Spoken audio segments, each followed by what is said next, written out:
मेरा नाम घनश्याम शर्मा, भारतीय राज्य पेंशन महासंघ का राष्ट्रीय वरिष्ठ उपाध्यक्ष हूँ। और आज ये जो यहाँ पर कार्यक्रम है उसका मुख्य रूप के ऊपर मैं यहाँ पर संयोजक के नाते उपस्थित हूँ। सर आज ये बहुत बड़ी भाग्य की विडंबना है या इस हिमाचल प्रदेश की जनता का दुर्भाग्य है कि लगभग 2 वर्षों से ज्यादा समय हो गया इस सरकार को जो व्यवस्था परिवर्तन का नारा देकर के सत्ता में आई थी।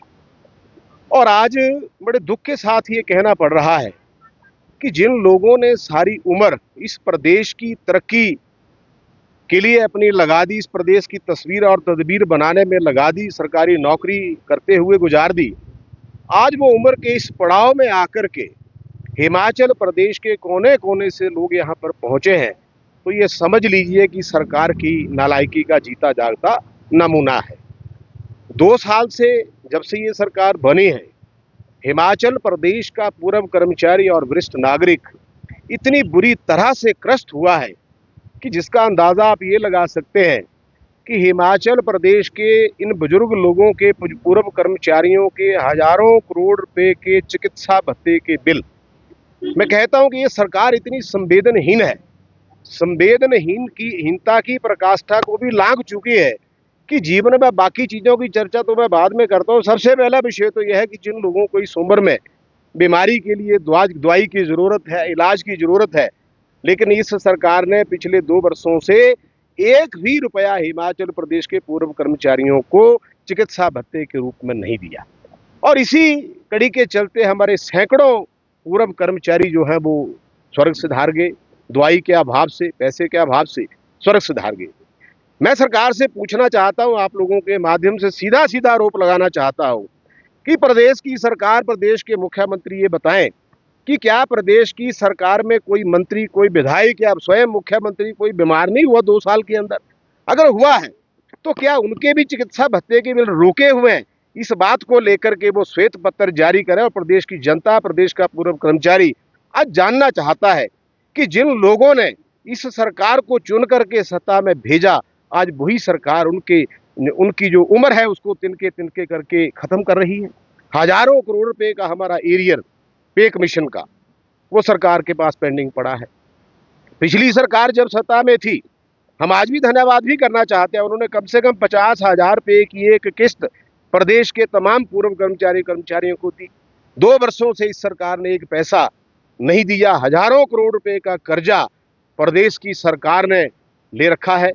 हम तो ये जानना चाहते हैं आपके माध्यम से कि प्रदेश की जनता भी जानना चाहती है कि हिमाचल प्रदेश का ये हजारों करोड़ रुपए का जो कर्जा लिया वो गया तो गया कहाँ?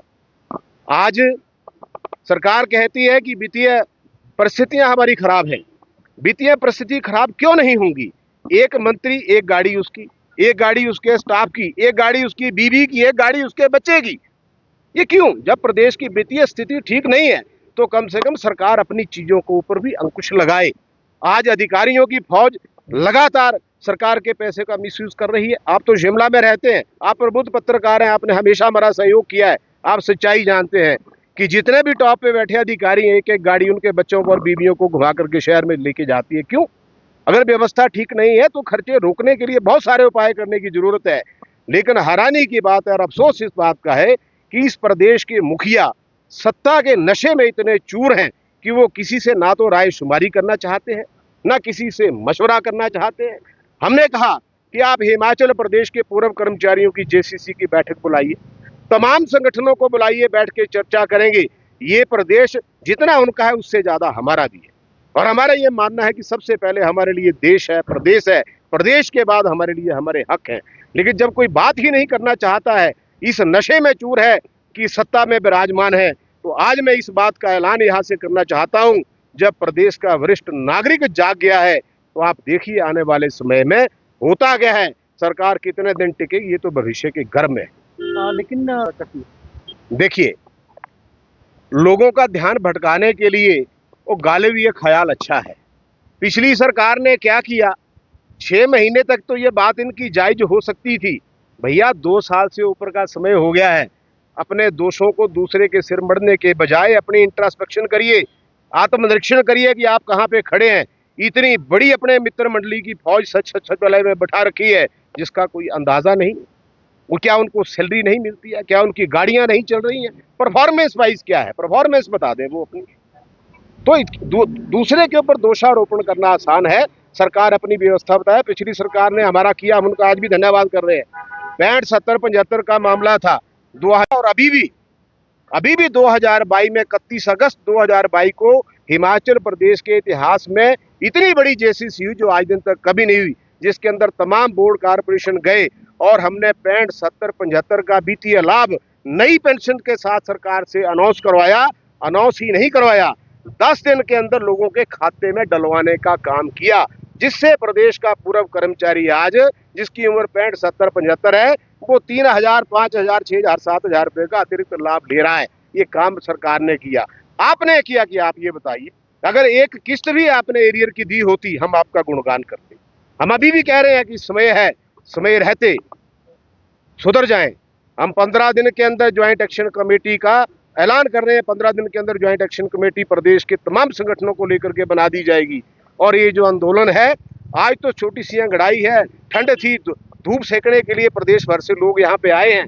ये धूप भी सेकेंगे और सरकार के खिलाफ गुणगान भी करेंगे, और इसके बाद इसका जो रिजल्ट होगा वो आप लोगों के सामने आएगा। कितनी देनदारियां पेंशनर की पेंडिंग है? हजारों करोड़।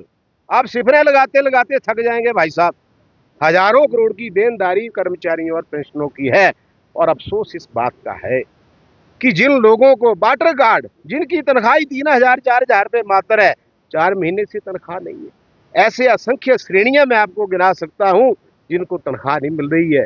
और हमारे प्रदेश के पूर्व कर्मचारियों को अभी तक कम से कम 3-4 जिलों में पेंशन नहीं डाली गई।